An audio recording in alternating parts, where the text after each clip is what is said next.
Hi everyone, it's Sarah. Welcome back to my channel, or welcome if you are new. I can tell you already I'm a mess today, and the cats are a mess today, so I don't know what to expect from this video, but I'm going to try to get it shot. I feel like I need to find a new background, because if you look back here, or we have, I mentioned this before, we have a kitten who, we can't keep her off the curtains. We spray her everything, so, yeah, that's the little pinholes in the curtains. It sucks. I don't like it. These are, so we have issues. And right now, two of the cats are playing, so that's the noise you're hearing in the background. And that's just going to be the way it is today. I'm sorry for that. But I want to try to get this taped. My husband has a light workload today, so it's just easier if I can get it done before he gets home. So yeah, that's what I'm working on. I don't think this one's going to be particularly long. I have a few whips and not just a whole lot more to talk about other than School of Magical Stitches and Literature, which I'm super excited about. So I will be talking about that a little bit today. But I'm just going to jump right into my works in progress that I've been working on. The first one is, and sorry, I did not pull anything out of bags or get anything situated like I should have, but this is Heaven and Earth Designs. This is a freebie off of their website. I will link it below. Old Saint Nick, and I am doing kind of a 200-ish by 300-ish crop of this, so it'll be mostly his face and his coat. I'm basically wanting it to be a rectangle instead of an oval, so it's just a little bit easier to mat. See, cats, I told you they were going to be a thing today.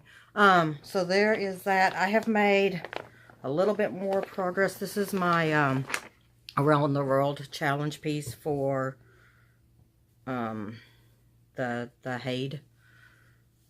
The HAED challenges. I'm sorry, the name of the group is blanking on me, but I will go ahead. Heaven and Earth Designs. They do like Around the World, 100 Days, which that one's coming up. I'm working on that one as well. But I will make sure to link it. I'm sorry, the name's not coming to my mind right now. But made a little bit more progress on this one. I think it's only like, I think I had completed leg 1 and leg 2 when I showed it last time. I'm just over 100 stitches into leg 3, so I haven't worked on this one very much in this past. I just knocked into the lamp. Can you see it? Haven't worked on that very much in this last few, or last couple of weeks since I shot my last video. But I did do a little bit of work on it. Next is the piece that I'm using for the 100 Days of HAED challenge. So that is, you have to put, for 100 days in a row, you have to put at least 5 stitches in. I have managed to keep up with this. I think it started on the 7th of January, so we're a couple of weeks in. And this is, I'm doing the mini summer. It's also another Heaven and Earth Design. These are HAED challenges, so they have to be Heaven and Earth Designs. Artwork by Cherry Gerhardt. I didn't need to tell you, this one is artwork by, oh my goodness, Scott Gustafson. So there's that. I have put in a little bit since the last time, mostly down here in this corner right here. There are, sorry, got threads hanging. Don't usually on this piece, but mostly in this corner, some across here. I found out that I think somehow or another I've added a stitch, so this is a little wide, so I may have to rip some of these out. Right now I'm just going to focus on over here because I just don't feel like dealing with it yet. So I'm going to put a note in there just to remind myself that there's possibly something off with that. So if it does go away for a little bit, I don't forget that. But yeah, that's been fun, and it's going to be interesting. I'm traveling for a few days in March, so it'll be interesting to see how that works with taking this. But you know, I can just grab the project bag and be ready to go. So that's nice. Let's see. So now, the next couple of whips have to do with, I had worked on them a little bit before I joined the School of Magical Stitches. So not all of the stitching you will see is because of this, but they are tied in with it. So School of Magical Stitches in Literature is a Facebook group ran by, and this is where I shouldn't say anything, it's, I think, Kate and Vicky. They both have FlossTube channels, which I will link below. I had watched some of Kate's videos. Katie, I don't know. Oh man, I need notes. I don't know why I don't take notes. But I'd watched some of Kate's, I don't know. Anyway, I'd watched some of her videos. I watched her whip parade, which is huge. She has a ginormous amount of whips. But Vicky was new to me, so I watched her latest video last night. She's doing some amazing full coverage stuff, which I'm just starting on mine, so it's always fun to see when somebody's got big, huge pieces that are almost finished. She's doing that Fairy Tale Land, I think, that Brenda at Handwork Maniac's daughter just showed her completed, her finish that she just did on it. It is amazing, amazing, amazing. So anyway, yeah, School of Magical Stitches and Literature is a Facebook group. It's this year is focusing, my light's flickering. I don't know what is going on with this house today. It is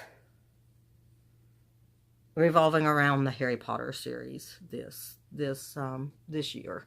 And I was definitely of the waiting patiently, or not so patiently, for each Harry Potter book to release. Once I think there were 3 released when I started the series. I was working at a children's library, and in my interview they asked me if I had read the Harry Potter books, and I was familiar with them at that point. I hadn't read them, and it was basically told me that if they hired me, that would be a contingency, is that I would have to read them because they were so popular. So I started the job, checked out the first book, read it, and then was like, I told my husband, I said, you have to read this right now. And he immediately, like, checked out the next 2 books. And he read through those 2, and then I read through them. Chamber of Secrets actually took me a long time to read. I tried multiple times. And then we were staying with a friend, and he had a copy of it, and I was basically there with my daughter all day by ourselves. He was at work, and my husband, we had just moved to Washington, so we were staying with him while we found a place. And my husband was at work, and the guy we were staying with was at work. And so I was like, I gotta find something. So I finally read The Chamber of Secrets because he had it sitting on his bookshelf, and I was pretty bored. So, yeah, that was... And then after I read Chamber of Secrets, once I finally got through that one, the rest of them, it was just like, man, I need to read all of these as soon as they come out. And I'd actually gone back to working for that library again after we moved back, after a couple of years away.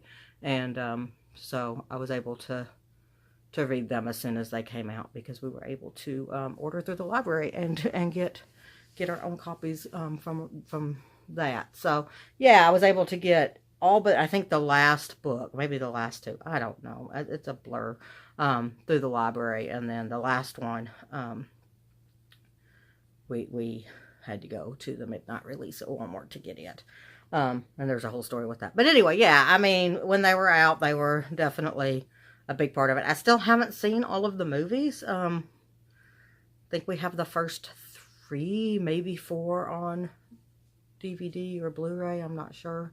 But yeah, and I used to go to the movie releases, so, I would go opening night and all of that stuff, but I don't know, I'm so rarely a big fan of movies that are adapted from books, and Harry Potter's no different. So, but I will probably at some point, maybe I'll do it for the challenges this year, with the group, watch them. It just hasn't been a priority for us.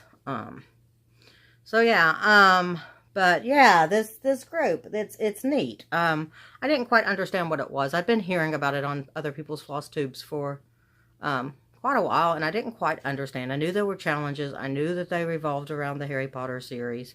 And my concern was, I don't have just a really large amount of projects to choose from. I mean, I have 10. It's not a small amount, but, and I have others that I could start.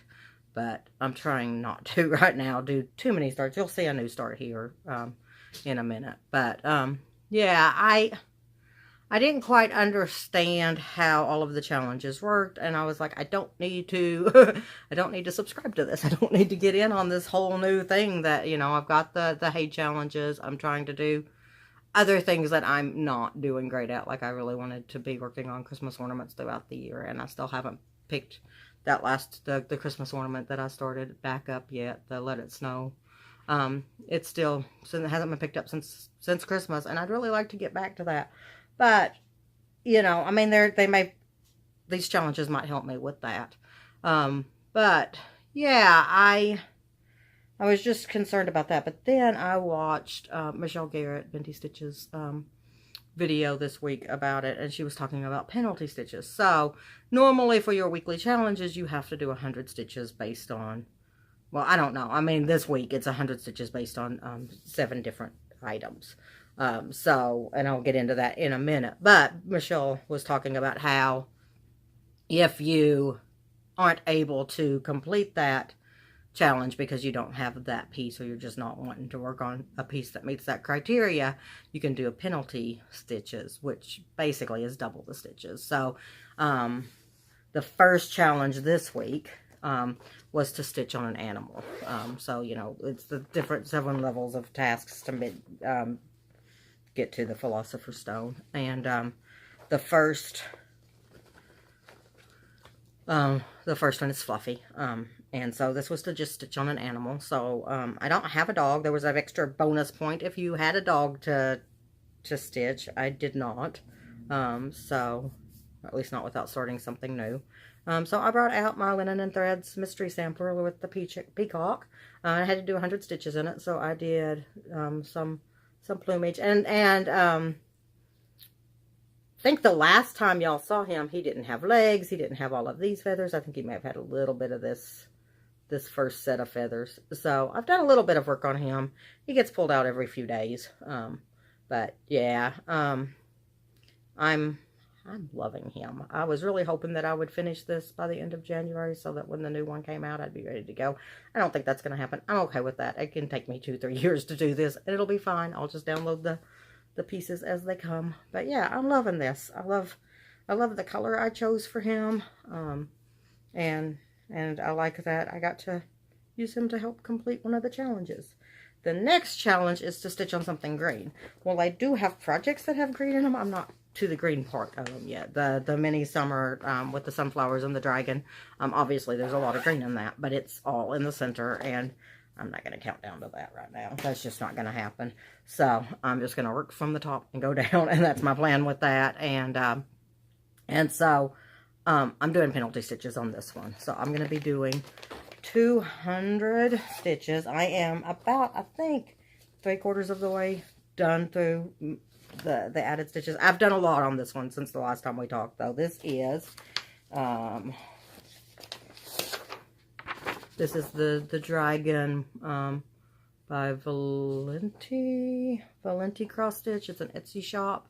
I love working on this. This piece is just fun for me to work on, so that's always exciting.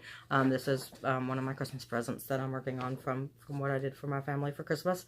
And I think the last time I had done maybe this little piece up here, so now I'm starting to see some of the circle sewn work. We're seeing a little bit of the first dragon scale here. Yeah, I think I had just had this kind of knot here.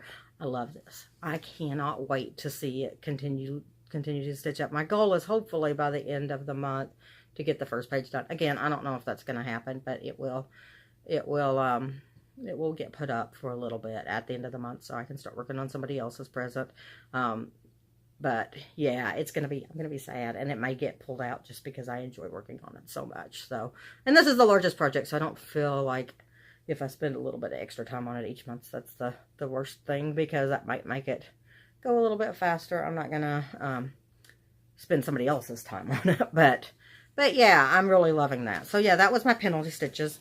There's also reading challenges. You get points for rereading through or I would be rereading. I guess some people are probably reading for the first time, the Harry Potter books, or you can listen to them on audiobook, which I may try. I hadn't really thought about that. I decided to go, there's an alternate where you can. They do a monthly challenge where this one is read a book with a building on the cover. So I am working on, oh gosh, it's a Maeve Binchy book, but I cannot think of the name of it. It's A Week in Winter or something along those lines.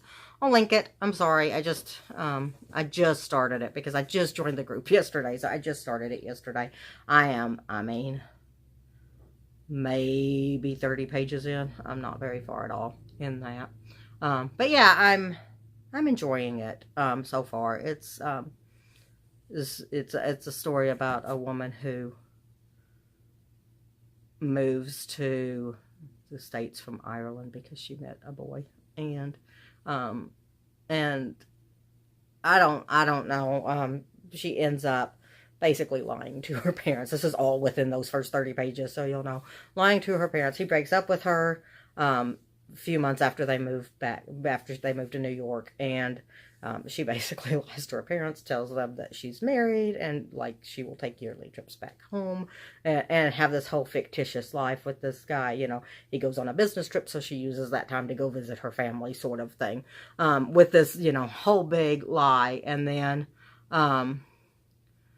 eventually she's offered the chance to move back and help run a hotel after she pretends that Walter has died and has left her alone. So yeah, it's that's basically where I'm at. So I don't think there's really any spoilers in that because, like I said, that's all first 30 pages of the book. So yeah, I'm enjoying it. So she's going to be opening a hotel, and we'll see how that goes. So yeah, there's reading challenges. There's also bonus stitching challenges and bonus reading challenges each month. And then as well as that, there's yearly challenges. So you're doing the things that are linked to the number 7 in the series. So there's 7 books, the 7 registered animagus. Did I say that right? 7 tasks to the Philosopher's Stone.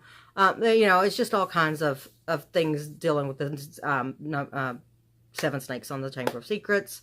So I think there's 22 of them, and you can basically do 1,000 stitches in a project linking to one of those items linked to 7. So it's pretty open, I think. Like if the 7th month, July being Harry Potter's birth month. So you could do something linked with July. So it could be 4th of July or Canada Day. It could be a beach scene. It could be, you know, it doesn't have to be literal. It could maybe do something to do with birthdays because it's Harry Potter's birth month. So yeah, there's different ways to interpret it from what I am gathering. It's, I think as long as you're able to link it in your reasoning why. So yeah, I'm super excited about this. I'm going to be, maybe some today. I bought this planner. I've been a Happy Planner fan for years. I mean, I think since they were first announced. I'm getting some glare. But yeah, I love this one. This geode looking planner. I bought this last summer when it was first released. And I haven't been great about using it. So this is going to become a cross-stitch journal. I think I'm going to go back to bullet journaling for my everyday lists and things to do. I just don't have a whole lot of appointments, and what I do have, I'm able to keep up with. So if I just have a note in my phone calendar or whatever, that works for me for that. But like to-do lists and stuff like that, I need to write them with pencil or pen. So I'm going to go back to bullet journaling for that and use this planner, I think, for my cross-stitch stuff, for things dealing with my challenges that I'm working on. Stitch along, the Mystery Sal Stitch Along, so I just remember to go check on those days to get the next download. FlossTube videos. I may even take one of the sections. I'm sure most of y'all are familiar with the way this planner is laid out, but if you look, there's 3 sections. And I may take one of these sections and just put what I've worked on that day, because I tend to work on more than one piece, and it'll help me remember what I've worked on in the past week. I tend to work on 3 or 4 whips a day. I'll just spend like an hour or so on each one. It just depends. Like the having to do 5 stitches. I mean, sometimes I literally just do the 5 stitches. And so that doesn't take any time at all. But, yeah, that's my plan, is I'm going to start using this just as a cross stitch calendar, type thing. Just so I can kind of keep my life in that way a little bit organized. And then, like I said, I'm going to go back to a bullet journal. I really like the bullet journal. It did well for me when I was using it, but I had more appointments then, so I moved to the planner situation. And now that my appointments aren't so much, I mean, that may change. My needs change constantly, but right now that's going to be good. If I do end up needing a planner again, I'll just go get a different one and continue to use that for cross stitch. Get a different one that's just going to be used as my to-do lists and stuff. But right now, I'm going to try bullet journaling again. Probably starting this week, or at least at the beginning of February. I'm not really using anything right now, so it'll be good to get some stuff lined out. Okay, new start. I actually have 2 new starts.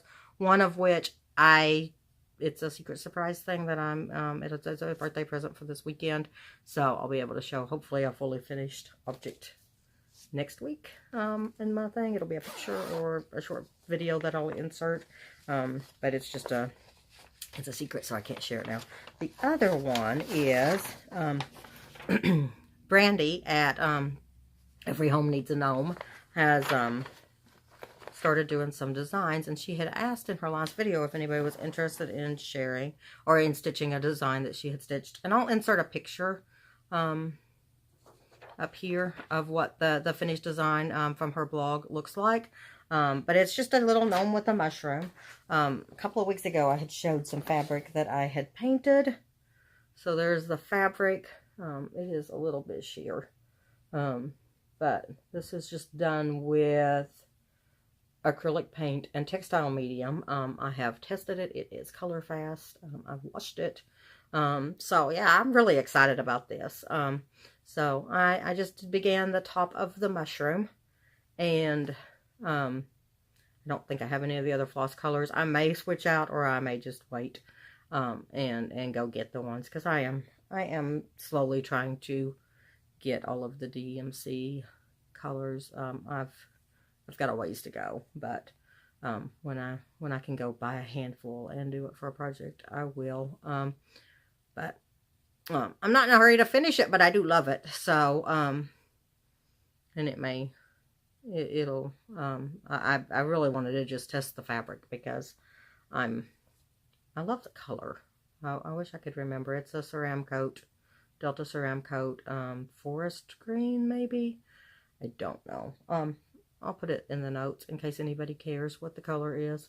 But yeah, I think it's pretty, and I love how this red pops off of it. So I'm excited to see the rest of the piece start up. And then that's my new start. The only other thing I have to share is, because I liked how that dyed up and all of that so much, I decided to go ahead and paint some fabric for the doctor's piece. I will insert a picture of that one as well. But I wanted to do a gray background. And so this will be what I did the doctor's piece on. I'm not quite as happy with this, but I think once it's stitched up, it'll be fine. It's a little splotchier. Like if you look, it's definitely got some splotchiness to it. I think, yeah, right there you can see the splotchiness. So, but I think once it's stitched up, and I mean, I didn't want it even either. I wanted some variation in the colors. So I think I'll be happy with it once I start getting the doctors and the tortoise on it. So that is my February Christmas present project. If you're not familiar with what I'm talking about, a couple of episodes ago I went into this a little bit more, but for Christmas I gave my family a choice of what I will stitch for them over the next however many years it takes, basically. Some of them I will finish within a few days because, I mean, one of them is super simple, and you can, if you want to go back and look at the videos, you can see what almost everybody has picked. I still am waiting on one, but I'm not in a hurry, and I will see her in person in a few months. So if we don't have anything by then, maybe I can sit down with her and we'll figure it out. She's a cross-stitcher as well, so I don't know if part of it is that she knows the work that goes into it, so she wants it to be, you know, like, she doesn't want me to spend, like, she loves Christmas, right? So she was like, I really kind of want a Christmas one, but I hate to do that many hours of work for you for something that I only display a couple of months out of the year. So, yeah, I think that's part of it, is that she just knows, I mean, firsthand, the amount of work that goes into something like this. So, maybe we'll figure it out before I need to start stitching on it. Like I said, this is not something that needs to be done right away because I have 11 other projects to work on. So, so my channel for today, I'm gonna actually talk about Brandy at Every Home Needs a Gnome a little bit more. Like I said, she started designing. She has an Etsy store. She talks about it in her last video. She also has a blog, which is also, I believe, Every Home Needs a Gnome. I will link that as well. That is where I got that pattern at for the gnome with the mushrooms. So I'll link it so you can stitch it too if you would like to. But she's one of those people that she can sit down and talk to you and you feel like she's having a conversation with you, which I like. I don't think that I do a great job at that. I feel like I am just methodically going through stuff, but when you sit down and you listen to her, you really feel like she's talking to you, and I love that. And then the other thing I really like about her is she's been talking a lot about mental health on her YouTube channel, her FlossTube channel. And as somebody who has had mental health issues, you know, depression and anxiety and all of the stuff, I've been struggling with mental health issues since I was a teenager. So, yeah, I think it's a conversation that needs to be had, and I'm really proud of her for opening up those conversations with other people. And so, yeah, that's why I really want to, if you haven't watched her channel, go. I think she started around the same time I did. So, yeah, I've been watching her since her first video, which is nice because so many people I'm never going to catch up on. In fact, I'm finding still people. I've been watching FlossTube videos for 3 or 4 months now, and I'm still finding people that have, you know, 70, 80, 100 videos out that I've never even come across on my thing. Because, I mean, I just basically, I watch a lot on my TV, and something gets suggested and I watch. I mean, I subscribe to quite a few FlossTubers. I need to subscribe to more. Another thing with that Harry Potter group is there's a list of FlossTubers that are part of that Harry Potter group, and I am about to go through that and watch a bunch of those videos and subscribe to a bunch of those people, because there's, yeah, people that have been around for forever that I haven't watched any of their videos that have put their name on that list. So, yeah, I'm excited about the group and what's coming up. I feel like I'm rambling on about stuff now, so now I'm gonna do my little gaming segue and talk about a board game. This is actually more of a card game, but I lump them all together. If it's on Board Game Geek, which is the website that I link all the game information to in my description, then I count it as a board game, because I don't want to try to figure out whether something is a board game or a card game. I like party games a lot. In fact, in the 80s and 90s, they were probably my favorite thing, like Balderdash, Taboo, Scattergories. I loved playing all of those games, getting a group together, Trivial Pursuit. I mean, there's just so many of them that were, you know, the mass market. You could go to, you know, you buy them at Walmart or Target or what have you, and so I played a lot of them. We would play them in the green room in the theater.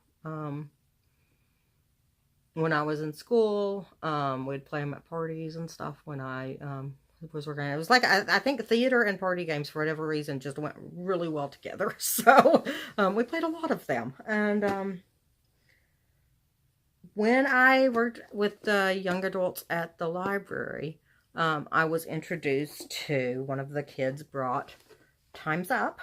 I've had this game for a while. I bought this one probably while I was still working at the library. So we're talking 2005-ish maybe. But it's Time's Up. There's another game that's similar to it called Monikers. So if you're familiar with Monikers, and then you can also play it. It's a game that was Celebrity, I think. That's just a pen and paper game where people just put their own things down. You'll see how it works in a second. But it's a team game. So you play with teams, ideally teams of 2. I think I think it says in the rules that if you have more than 10 people, you may want to divide it into, more people per team. But you start with, everybody gets a stack of cards, and they just have names on them. So this one has Kevin Costner and Bob Costas.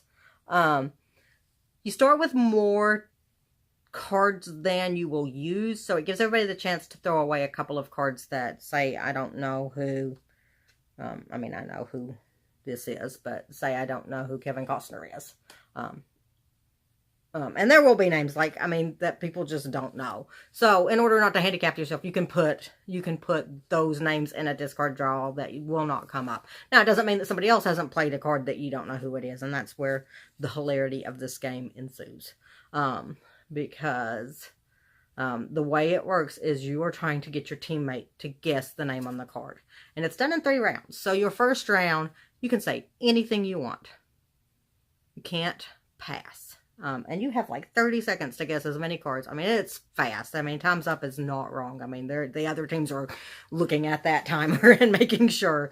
But the first round, you can say anything you want, as long as it doesn't, break the rules of the game of, you can't use the name of the person or anything dealing with the name of the person. But you can... if I'm doing Bob Costas, I could be like he was a sports announcer and, talk about the 80s and, that kind of stuff. You can do any of that stuff. And there's fictional characters too. So, Cosmo Kramer is one of them. So, Cosmo Kramer, I could do Seinfeld's neighbor with the, curly hair. And, that would probably get it for most people if they're familiar with Seinfeld at all. So you'll have a mixture of fictional and non-fictional characters. There's 2 sides, so you just decide before you start playing whether you're going to play with the yellow side or the blue side. That just gives you more choices, and makes the game more replayable, because obviously if you only had 100 cards, or 100 names, you would lose interest in the game pretty fast. I also think there's expansion packs for this. I don't have any of them.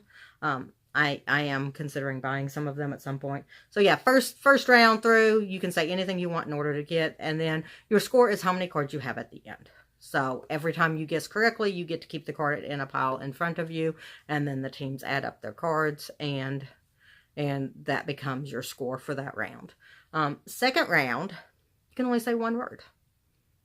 That's it. So again, going to Cosmo Kramer, I could say neighbor or Seinfeld.